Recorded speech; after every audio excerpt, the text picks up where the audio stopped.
माता की मित्रों, बात करते हैं वृष राशि अक्टूबर महीने के फल की। अक्टूबर 2021 मैंने कुंडली लगाया हुआ है 1:10 AM सुबह 7 बजे की। पहले तो वो बात कर लेते हैं कि बहुत कुछ उथल पुथल अक्टूबर महीने में हो रहा है।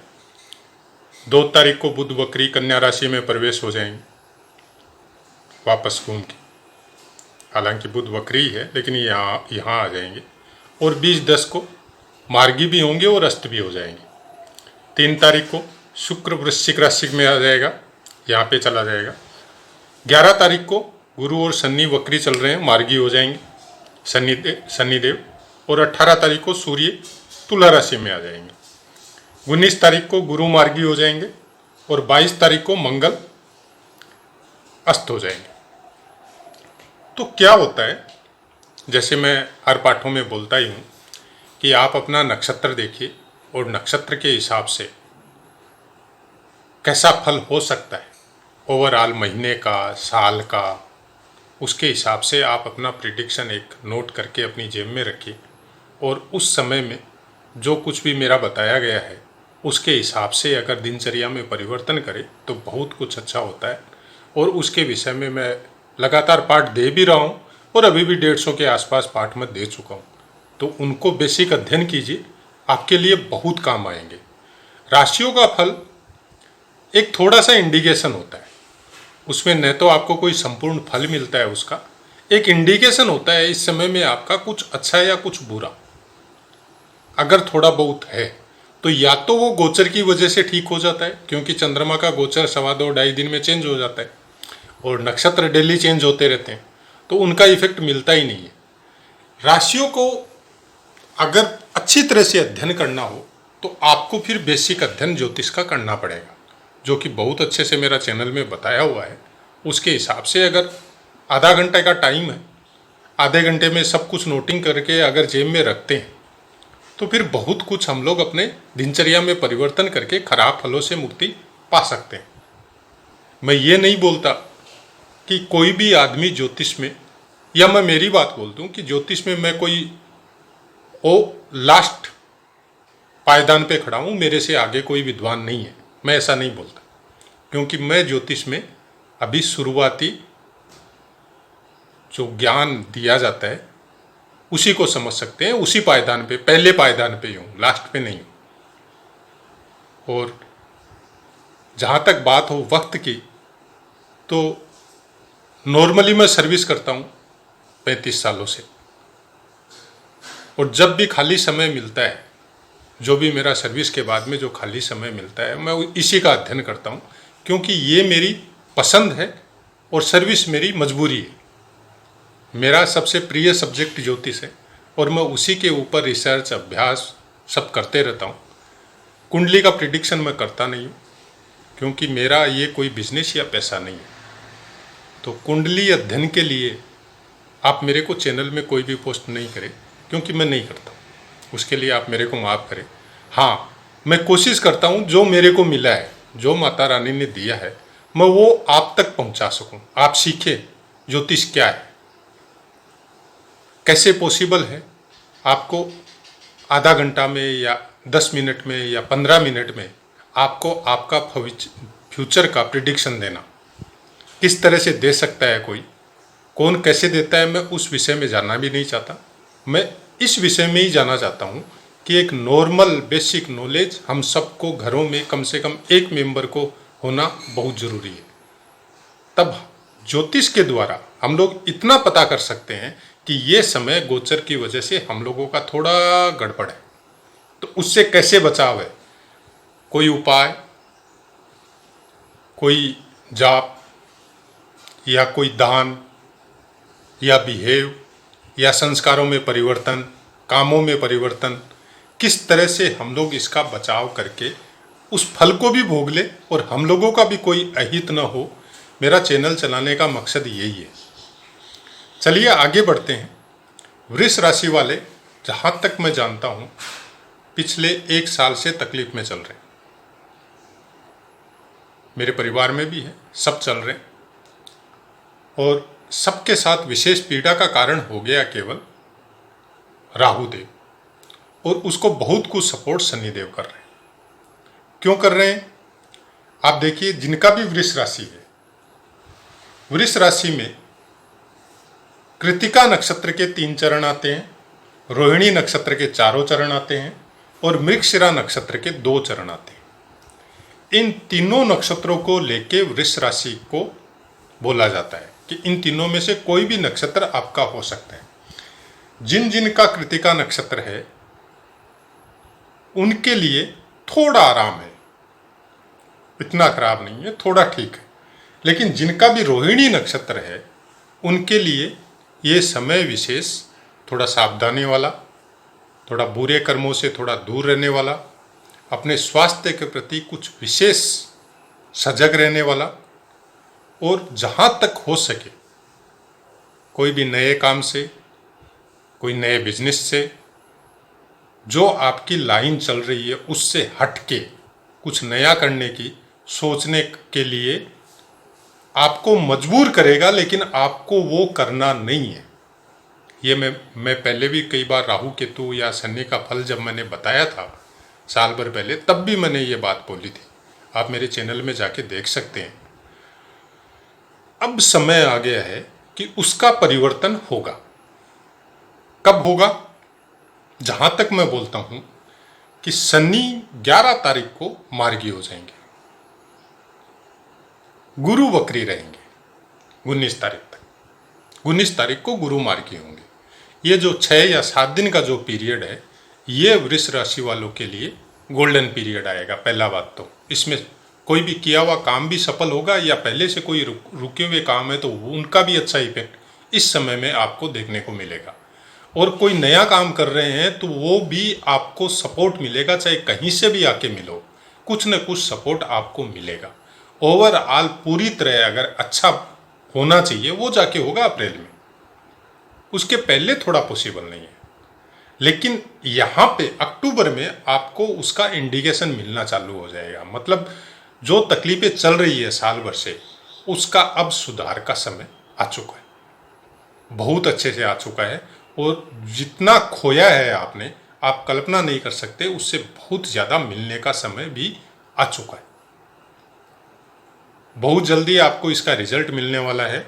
और जो जो तकलीफें वृष राशि वालों ने भोगी है, मैं ये बोल सकता हूँ कि ये समय अक्टूबर के बाद में, या अक्टूबर से 12 तारीख से या 11 तारीख से आप नोट करके रख लो कि बहुत ज़्यादा जो खोया है उसका कई गुना ज़्यादा मल्टीप्लाई होके आपको मिलने वाला है। कैसे मिलेगा, कौन देगा, इतना भविष्यवाणी मैं नहीं करता, न मैं बोलना चाहता हूँ, क्योंकि राशियाँ 12 ही होती है। लेकिन मिलेगा, रोहिणी नक्षत्र वालों को खासकर मिलेगा। जिनका भी रोहिणी नक्षत्र है, वृष राशि है, उनका पीरियड बहुत सुंदर, चाहे आप लिख के रख लो, बहुत अच्छा आने वाला है। इसको आप मेरी तरफ से चाहे ये समझ लो कि 90% यही होगा, बदलाव नहीं आने वाला। अगर आपका शनि, वैसे भी वृष राशि वालों के लिए शनि योग कारक होता है, अच्छे स्थानों में बैठा है, अच्छी जगह में बैठा है, नीच का नहीं है, शत्रु क्षेत्री नहीं है, तो फिर और भी अच्छा रिजल्ट मिलेगा। लेकिन अगर नीच का है, शत्रु क्षेत्री है, तो भी बढ़िया रिजल्ट मिलेगा, क्योंकि गोचर के हिसाब से शनि आपका भाग्य स्थान में गोचर है और गुरु भी उसके साथ है। तो आपने ये भी देखा होगा कि इस पीरियड में या पिछले महीने से थोड़ा बहुत सुधार तो आपका लाइफ में हुआ है, वृष राशि वालों का लाइफ में से माइंड में थोड़ा शांति प्रदान हुआ होगा, से परिवार में कोई लफड़ा या झगड़ा या कोई वाद विवाद चल रहा है तो उसमें शांति मिली होगी, या आपका दिमाग जो पहले से थोड़ा बहुत ज़्यादा मतलब डीप थिंकिंग की या माइनस थिंकिंग में जा रहा था, उसमें कुछ सुधार हुआ होगा। तो ऐसा सुधार जब गुरु वक्री होके मकर राशि में जब प्रवेश किया था पिछले महीने में, तभी से थोड़ा बहुत चालू हुआ है। लेकिन इसका संपूर्ण सुधार आपको 11 तारीख बाद में देखने को मिलेगा। तो वृष राशि वालों के लिए मैं ये बोल सकता हूँ कि बहुत अच्छा पीरियड जाने वाला है। कुछ ध्यान रखना है आपको, वो आपको मोटा मोटी अप्रैल तक रखना है। क्या ध्यान रखना है? जितनी हो सके, जैसे पूर्णिमा वगैरह आती है, तो जब पूर्ण चंद्रमा हो या उसके आसपास हो, मतलब आप 11 से लेके पूर्णिमा तक कम से कम चांद के सामने थोड़ी देर बैठिए, पानी का सेवन पूरा कीजिए और जितना हो सकता है शिव पूजा कीजिए। वैसे भी वृष राशि वालों को जहाँ तक मैंने देखा है, वो शिव पूजा में कुछ विशेष योगदान उनका होता है और करते भी हैं। लेकिन इस समय में अगर शिव पूजा करते हैं या शिव अभिषेक करते हैं, जल धारा देते हैं या दूध धारा देते हैं, तो वो आपके लिए विशेष इफेक्टिव होती है, क्योंकि आपके राशि में राहु का गोचर चल रहा है और राहु का गोचर भी चंद्रमा के नक्षत्र में ही चल रहा है। रोहिणी नक्षत्र भी चंद्रमा का ही नक्षत्र है। तो इस समय में जिन जिन का भी चंद्रमा का नक्षत्र है, उनके लिए कुछ विशेष तकलीफ इस समय में राहु दे रहा है, जबकि राहु वृष राशि में योग कारक होता है, लेकिन वो फल उनको मिल नहीं रहा है। उसका कारण हो गया कि शनि भी चंद्रमा के नक्षत्र में चल रहा है। तो उसी का पीड़ा का निवारण आपको अक्टूबर में होगा, बहुत अच्छा रिजल्ट आएगा। क्या सावधानी करनी है, क्या पूजा करनी है, वो मैंने आपको बता दी। अगर आप ध्यान वगैरह करते हैं, कोई यौगिक क्रिया करते हैं, कोई एक्सरसाइज वगैरह करते हैं, योग ध्यान साधना कुछ करते हैं, उसको कंटिन्यू रखिए। वृष राशि वालों को हमेशा थोड़ी बहुत एक्सरसाइज या योग ध्यान साधना, चाहे हल्की फुल्की हो, करते रहना चाहिए, क्योंकि आपकी राशि में कृतिका और मृगशिरा दोनों नक्षत्र आते हैं। तो जिनका भी कृतिका और मृगशिरा नक्षत्र है, कृतिका वालों को खास ध्यान वगैरह में ध्यान रखना चाहिए कि चाहे 5 मिनट ही करो, प्राणायाम करो, अनुलोम विलोम करो। और मृगशिरा जिनका नक्षत्र है, उनको थोड़ी एक्सरसाइज, फिजिकल एक्सरसाइज, ध्यान वगैरह कर दे तो और भी बेस्ट है, वो तो सबके लिए अच्छा है। लेकिन मृगशिरा वालों को थोड़ी फिजिकल एक्सरसाइज अगर वो करते हैं तो बहुत अच्छा रहता है उनके लिए। ये कुछ छोटे छोटे उपाय हैं जिनको अब आप अपनी कुंडली लेके जाते हैं और वो आपको बहुत बड़े बड़े उपाय, बहुत खर्चीले उपाय बताते हैं और उनको आप करना चाहते हैं। मतलब ये बात वो हो गई कि कोई आपको छोटे उपाय आपके घरेलू सामानों से कर सकते हैं वैसे उपाय बताते हैं, आप उन पे विश्वास नहीं करते। क्योंकि आपके पास पैसा है, इसलिए ज़्यादा पैसे वाले उपाय आपको लगता है कि वो ज़्यादा अच्छे। इस धारणा को थोड़ा मन से निकालिए। कोई भी ग्रह हो, कोई भी राशि हो, हम लोगों के पूर्वजों ने जिन्होंने ज्योतिष शास्त्र की रचना की थी, उन लोगों ने उस समय में कभी नहीं लिखा था, कहीं नहीं लिखा था कि आप बड़े बड़े उपाय करो। उन लोगों ने बहुत छोटे छोटे उपाय, घरेलू सामानों से किए जाने वाले उपाय, और सबसे ज़्यादा जोर उन लोगों ने संस्कारों पे दिया था, आपकी दिनचर्या पे दिया था। तो उसको परिवर्तन कीजिए। उसको परिवर्तन करने से हर राशि का भी अच्छा होता है, आपके ग्रह दोषों की पीड़ा से भी आपको मुक्ति मिलती है, और आप अपने जीवन को आराम से भोग के, चाहे वो अच्छा है चाहे वो बुरा है, उसको आराम से भोग के अपनी ड्यूटी पूरी करके आप अपने पथ पे आगे बढ़ सकते हैं। और मेरा चैनल चलाने का मकसद भी यही है कि मैं न तो खर्चीले उपाय बताता हूँ। आप अगर शुरू में देखें तो मैं हर ग्रह के उपाय मेरे बताए हुए हैं, वो भी घरेलू सामानों से, वो भी उतने ही इफेक्टिव है जितने आप एक्सपेंसिव उपाय करते हैं उतने। एक पर्टिकुलर कोई चीज़ आपकी उस समय में पूरी तरह डीप प्रिडिक्शन करके अगर समझी जाती है कि बहुत ज़्यादा कुछ नक्षत्रों की वजह से ऐसी पीड़ा आ गई कि इससे आदमी का बहुत तकलीफ चल रहा है, तो उस समय में अलग कोई चीज़ की जाती है, वो एक अलग मैटर है। लेकिन वो समय नहीं आए, उसके लिए अगर हम लोग छोटे छोटे उपाय पहले से ही करें तो वो समय ही नहीं आएगा आपका कि इतना ज़्यादा तकलीफ हो कि एक साथ में 20-20, 50-50 पंडित बैठा के आपको ये मंत्र जाप करवाए। तो शुरू से उसी उपाय में, चाहे आपका अच्छा समय चल रहा हो चाहे बुरा समय चल रहा हो, अगर उसी दिनचर्या को हम लोग पहले से ठीक कर ले, या आपको अभी मंगल आएगा, मंगल अस्त हो जाएगा, तो ऑटोमेटिक आपका मंगल से संबंधित जो पीड़ा है, जैसे आपके 7वें स्थान का मालिक मंगल है, 12वें स्थान का मालिक मंगल है, 7वें स्थान का मालिक आपको मार्केस भी देता है। 12वें स्थान का मालिक आपको मतलब भोगों के सुखों में, सैया सुखों में कमी और बेसी करता है। मंगल जैसे कि क्रूर ग्रह है तो उनमें कमी करता है, उनमें बेसी करता है। तो मंगल अस्त है तो ऑटोमेटिक उन दुखों में जो मंगल से संबंधित मिलने वाले हैं, उन पीड़ाओं में ऑटोमेटिक कमी होगी। तो गोचर का अपना एक इफेक्ट है।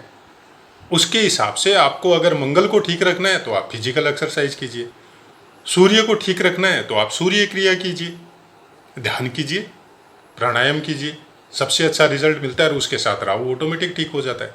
राहु क्या है? ब्रह्म ही तो है। जब कोई भी अननेसेसरी भ्रम में आप पड़ते हैं, वो इफेक्ट राहु का होता है। और आपकी जन्म पत्री के हिसाब से सूर्य आपके चतुर्थ स्थान का मतलब वाहन का, भूमि का, माता का कारक है आपकी राशि के हिसाब से। और सूर्य बाकी चीजों का अलग से कारक है, वो कालपुरुष की कुंडली में वो अलग मैटर है। लेकिन आपकी राशि के हिसाब से उन भावों का स्वामी सूर्य है। अगर आप ध्यान या साधना या सूर्य क्रिया से सूर्य को मजबूत कर लेते हैं तो उन चीजों पे आपका वर्चस्व हो जाता है, आप उनको जल्दी प्राप्त कर सकते हैं। और जब सूर्य मजबूत होता है तो भ्रम का वातावरण ऑटोमेटिक खत्म हो जाता है। तो मेरा बताने का थोड़ा तरीका अलग होता है।